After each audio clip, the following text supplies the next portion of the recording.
สียงตบมือต้อนรับนักวรรณคดีอีกเดือนหนึ่ง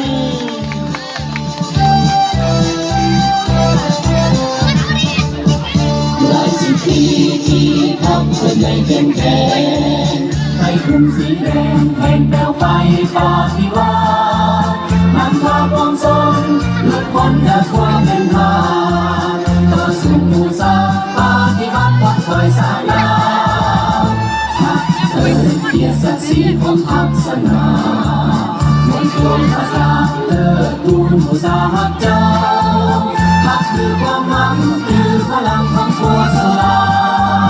ภาษาลูกเขาเคียงข้างพักเขาตลอดไป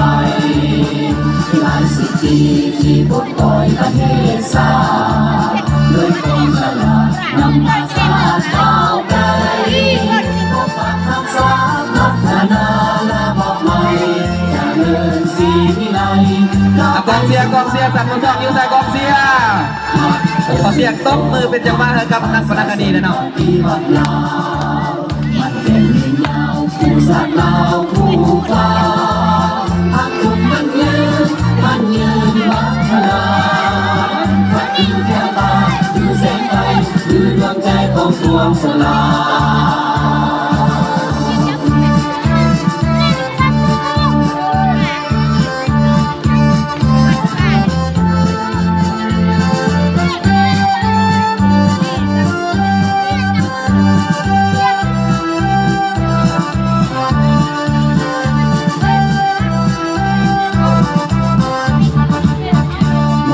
ปีที่พักเพื่อนในเข้มแข็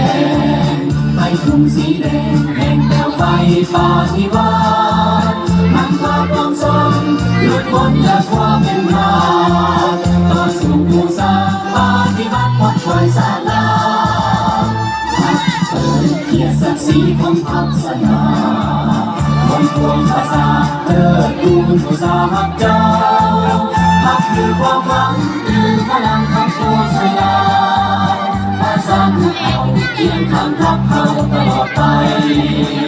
หลายสิบปีที่ปลดปล่อยประเทศชาติด้วยความฉลาดนำภาษาก้าวไกลปกป้องภาษาพัฒนาและบอกใหม่อย่าเดินสีวิไลก้าวไปสู่วัฒนาพักเติบโตพักประชาชนปฏิบัติลาวมันเก่งยืนยาวคู่สัตว์ลาวคู่ฟ้าพักชมมันยืนวัฒนาพักคือแก้วตาคือแสงไฟคือดวงใจของปวงชน